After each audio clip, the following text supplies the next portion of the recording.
You so much for your messages. और हमने आपसे वादा किया था हम आपके साथ होंगे, तो इसलिए आपको पता है इतने साल हो गए, वादा तो कभी हमने तोड़ा ही नहीं। हम पूरा रमजान भी आपके साथ थे और आज भी हमारे साथ बहुत से लोग हैं जो हमारे शो का साल भर ही हिस्सा बनते रहते हैं। लेकिन आज कुछ टॉपिक और होंगे, गुफ्तगू और होगी और किसी तारुफ के मोहताज नहीं है। हम हमारे तो बहुत ही दिल अजीज हैं, हर दिल अजीज भी हैं। हामिद मीर साहब, सीन सहाफ़ी, तज्ज़ियाकार। अस्सलाम वालेकुम मीर साहब, ईद मुबारक। ईद मुबारक। मुबारक हैं आप।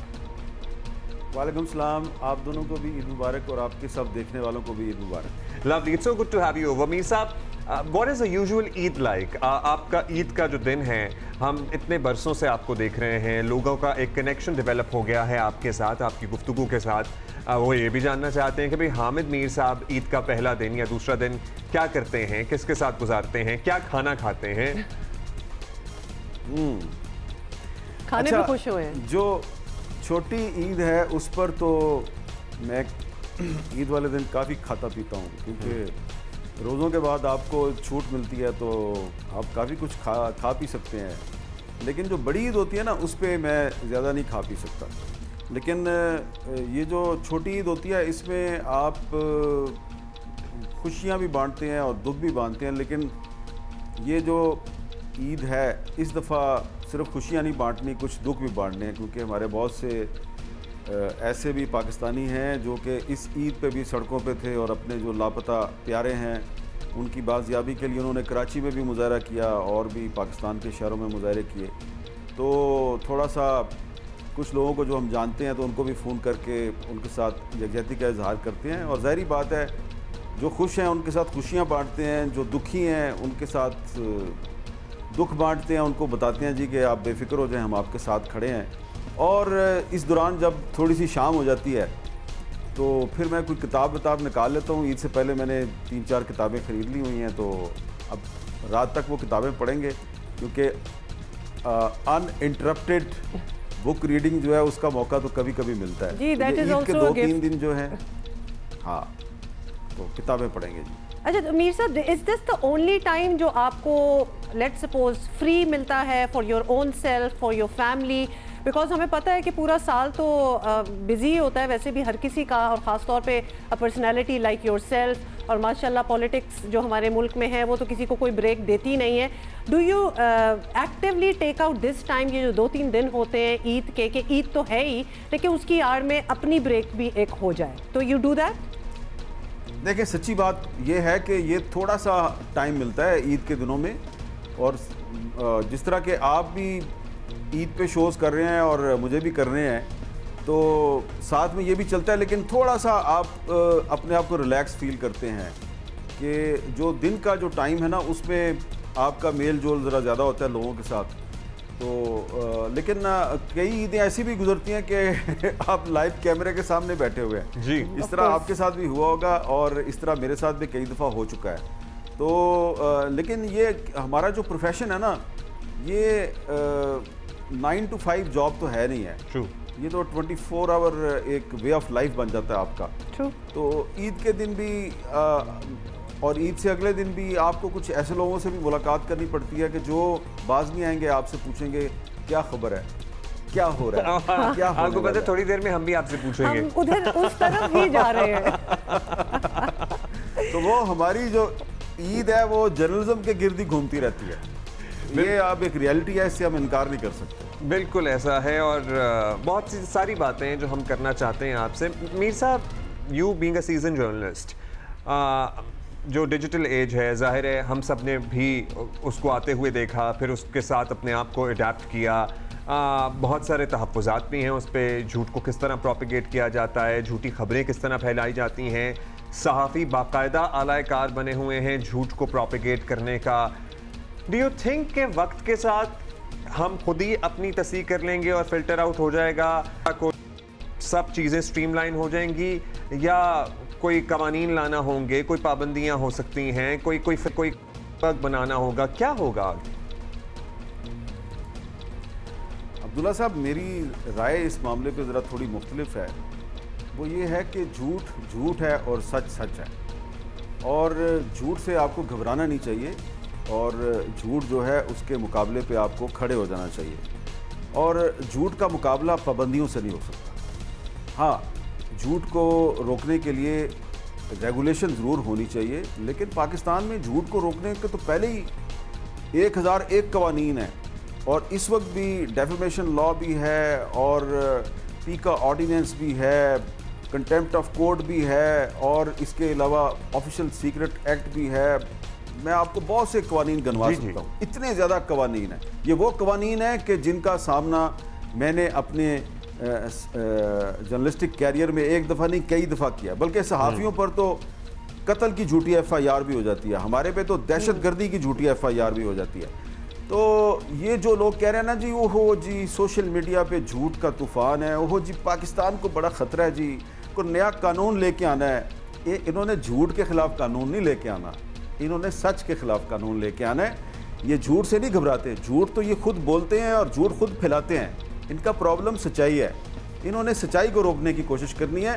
नाम झूठ का लेंगे, नाम फेक न्यूज़ का लेंगे, और ये सारे के सारे लोग जो आज फेक न्यूज़ के ख़िलाफ़ सबसे ज़्यादा शोर मचा रहे हैं, ये खुद फेक न्यूज़ फैलाने वाले हैं, और ये फेक न्यूज़ के नाम पे सच्चाई के ख़िलाफ़ कोई कानून लाना चाहते हैं, ले आए, पहले भी लेके आए थे और ले आए, हमने पहले भी इनका मुकाबला किया था, हम आइंदा भी करेंगे।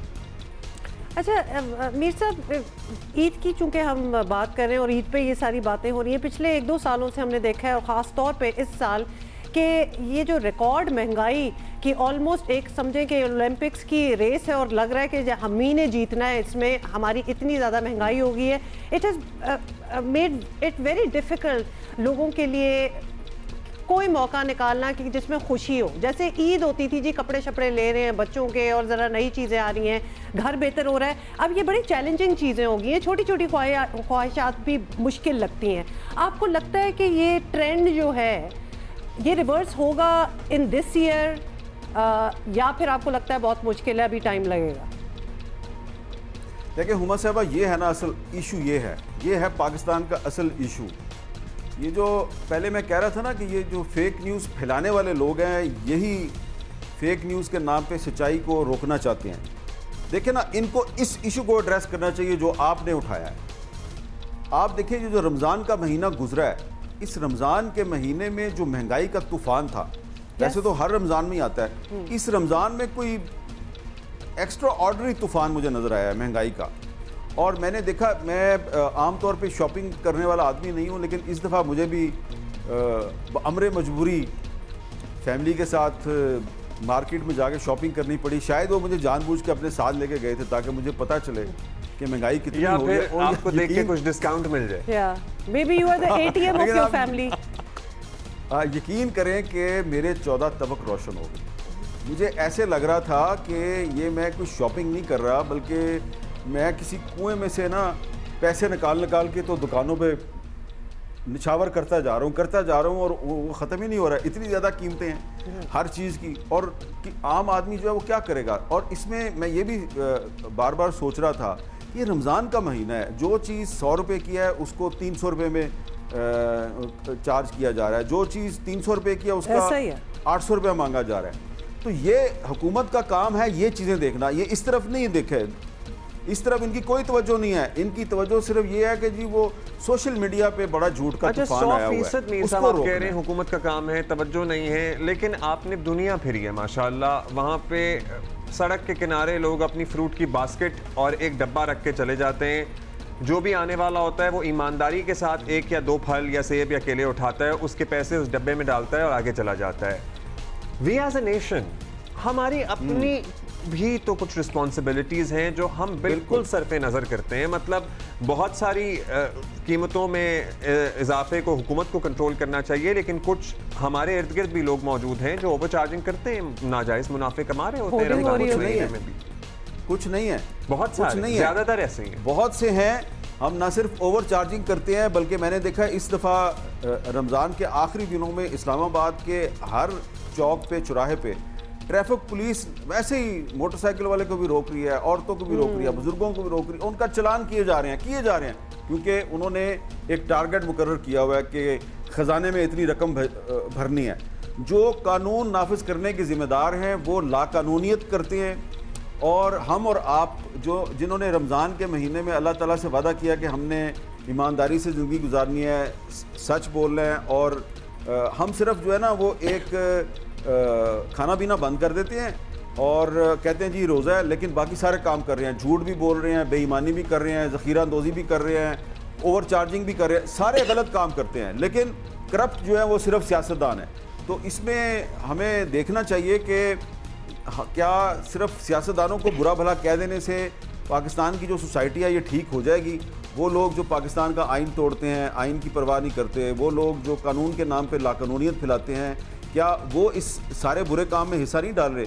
तो हमें एज अ नेशन अपने आप पे थोड़ी तवज्जो देनी चाहिए। हमारे जो है ना किरदार की जो तरबियत है उसका बड़ा फुकदान मुझे नजर आ रहा है। बातें करते हैं आप। हमने अभी चंद दिन साथ गुजारे थे इलेक्शन ट्रांसमिशन में, रमज़ान ट्रांसमिशन कहने वाला था, रमज़ान तो अभी ख़त्म हुआ है। इलेक्शन ट्रांसमिशन में हमने सब ने बड़ा वक्त साथ गुजारा। आप सब लोग कराची में मौजूद थे और हम घंटों की लाइव ट्रांसमिशंस करते थे और उसके बाद आपको भी बेइंतहा फीडबैक आया होगा, हमें भी बेइंतहा फीडबैक आया और लोग हमसे हमारे सवालों के बारे में भी सवाल करते थे, फिर आपकी ओपिनियंस के बारे में भी सवाल करते थे। तो एक सवाल जो बड़ा लोगों को इस दफ़ा इंट्रीग कर रहा था, जो कि मुझे हैरानी हुई क्योंकि शायद ऐसा लग रहा था कि वो एक काफ़ी तवील वक्फे के बाद जियो न्यूज़ देख रहे हैं और उसमें से ज़्यादातर पाकिस्तान तहरीक इंसाफ के सपोर्टर्स ही थे जिन्होंने इस दफ़ा जियो भरपूर देखा। उन्होंने कहा जी हामिद मीर साहब को सुना हमने, बड़ा मज़ा आया हमें तो सुन के, बड़ा अच्छा लगा।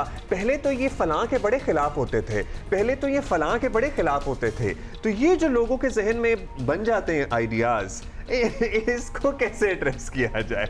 इवन हमारे बारे में अपेरेंटली आपने बड़ी अच्छी तरह एड्रेस की है कि लोगों का माइंड जो है वो बदल रहा है। हाँ। नहीं, ये मेरे लिए कोई नई चीज़ नहीं है। जी जी। जब पीपल्स पार्टी की हुकूमत थी ना, तो उस वक्त पीपल्स पार्टी की हुकूमत के बड़े लोग जो हैं, ख़ास तौर पे उस वक्त जो पहले जब आसिफ जरदारी साहब पहली दफ़ा प्रेसिडेंट थे, वो बड़े नाराज़ रहते थे। आपको याद होगा उस वक्त भी पीपल्स पार्टी ने जियो टीवी का बायकॉट किया हुआ था। वो कहते थे कि आप हमारे खिलाफ गलत खबरें देते हैं। और एक दफ़ा मैं जब प्रेसिडेंट हाउस में उनका इंटरव्यू कर रहा था तो उन्होंने मुझे कहा कि आपने अपनी लैंड क्रूज़र में CNG लगवाई हुई है। हालांकि मेरे पास लैंड क्रूज़र थी नहीं और लैंड क्रूज़र में CNG लगवाना एक बड़ा यूनिक आइडिया है। तो जस्ट अमेज्ड मीर साहब, उन्होंने ये क्यों कहा होगा? ये बात कहाँ से उठी होगी कि उन्होंने आपको ये कहा? उनको किसी ने गलत रिपोर्ट दी ना। मैं आपको बताना ये चाहता हूँ कि जब भी कोई हुकूमत में होता है तो वो जब तनकीद करते हैं या सवाल उठाते हैं, तो जिन लोगों के बारे में आप सवाल उठाते हैं वो फिर अपने आप को क्लैरिफाई करने के लिए हुक्मरान को आपके बारे में डिसइंफॉर्मेशन प्लांट करते हैं, फेक न्यूज़ प्लांट करते हैं। तो मेरे बारे में भी ये कहा गया कि जी ये कहता है जी कि CNG हो गई है तो अपनी लैंड क्रूज़र में CNG लगाई हुई है। हालांकि मेरे पास लैंड क्रूज़र थी नहीं, मैंने कभी ज़िंदगी में CNG इस्तेमाल नहीं की। तो उस वक्त पीपल्स पार्टी नाराज़ थी। फिर नवाज़ शरीफ साहब की हुकूमत आ गई तो नवाज़ शरीफ साहब जो हैं वो नाराज़ हो गए। नवाज़ शरीफ साहब मुझे कहा करते थे जी आप तो इमरान खान के बड़े दोस्त हैं, आप बार बार उसका इंटरव्यू क्यों करते हैं? फिर इमरान खान साहब की हुकूमत आ गई तो इमरान खान साहब ने जो है वो आपको याद होगा कि वो भी जियो से बड़े नाराज़ थे। तो उन्होंने कहा कि आने से पहले से धरने से हमसे नाराज़ थे वो। आपको बताइए। तो उन्होंने कहा जी आप तो जो है ना नवाज शरीफ साहब के पे रोल पे हैं और आप तो पटवारी हैं और आपने तो उनसे पैसे खाए हुए हैं। तो अब दोबारा जो है वो शहबाज शरीफ साहब हुकूमत में है तो आजकल तहरीक इंसाफ वाले जो हैं उनको बड़ा अच्छा लगता है कि जी हम सवाल उठा रहे हैं। लेकिन मसला क्या है? देखिए मसला बड़ा सिंपल सा है। ये पिछले दिनों मैंने तहरीक इंसाफ के एक रहनुमा जो है वो मुझे कह रहे थे जी आप बड़ा अच्छा प्रोग्राम करते हैं। मैंने कहा जब आप हुकूमत में आएंगे ना तो आप कहेंगे कि जनाब आप बहुत बुरा प्रोग्राम करते हैं और आप पाकिस्तान के गद्दार हैं और आपको तो जेल में होना चाहिए। मैंने कहा यही काम करते थे आप लोग, मेरी और शाहजेब खानज़ादा की और बाकी एंकर्स की तस्वीरें लगा के कहते थे अरेस्ट दीज ट्रेटर्स। ये ट्रेंड चलाया गया था हमारे खिलाफ जब तहरीक इंसाफ की हुकूमत थी।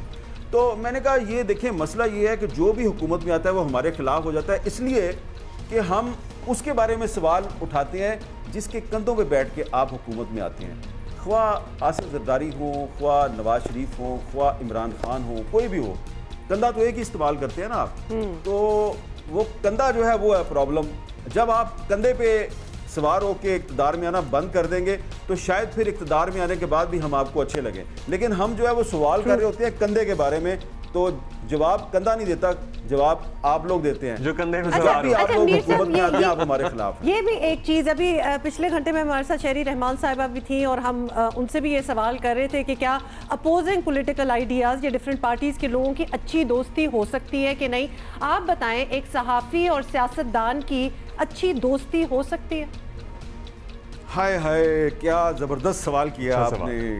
और देखिए, पहली बात तो यह है कि शहरियार रहमान साहबा जो हैं, ये मेरे सामने की बात है, ये हेरल्ड की एडिटर थी और फिर इनको बेनज़ीर भुट्टो साहबा जो हैं वो पॉलिटिक्स में लेके आई और फिर जब ये इंफॉर्मेशन मिनिस्टर बनी और जैसा कि मैंने पहले जिक्र किया था कि जो पीपल्स पार्टी का पहला दौर था 2008 से 2013 वाला, उसमें जब पीपल्स पार्टी ने जियो का बायकाट किया तो एक दिन शहरियार रहमान साहबा जो हैं वो बायकाट के बावजूद मेरे शो पे आ गई। शो पे आई तो इनसे पार्टी नाराज़ हो गई और फिर इनको वजारत से हटा दिया गया। तो उसके बाद फिर ना इन्होंने कुछ रीएडजस्टमेंट की है। तो आम तौर पे तासुर ये है, बहुत से लोगों का ये ख्याल है कि फ्रीडम ऑफ मीडिया के हवाले से पीपल्स पार्टी निस्बतन टॉलरेंट जमात है। आपका भी शायद यही ख्याल होगा, मेरा भी यही ख्याल है। लेकिन आप अंदाज़ा लगाएं कि जिस जमात को हम कहते हैं कि ये टॉलरेंट है मीडिया की फ्रीडम के हवाले से, उस जमात ने भी हमारा बायकाट किया था और उस जमात की जब इंफॉर्मेशन मिनिस्टर मेरे शो पे आ गई, इस बेचारी को वजारत से हटा दिया गया। इसलिए मेरा ज़ाती तजुर्बा ये है कि सहाफ़ी की और सियासतदान की दोस्ती बहुत मुश्किल है, बहुत मुश्किल है। अगर इसके बावजूद किसी सियासतदान और सहाफ़ी की दोस्ती बरकरार है तो क्रेडिट जाएगा सियासतदान को कि उसने बहुत टॉलरेट किया है, या फिर अगर दोस्ती बरकरार है तो फिर वो जो सहाफ़ी है ना, फिर वो सहाफ़ी नहीं, फिर वो कुछ और है। चलिए, thank you Hamid Mirza, thank you for taking out the time. once again to you and your family। चलिए, ईद की बातें और भी हैं अभी और लोगों से भी मिलना है, आपको भी मिलाना है। पर्सपेक्टिव सा एक मिलता है ना इंसान की, एक पर्सनैलिटी का दूसरा पहलू या whatever you want to call it. तो बातें करते रहेंगे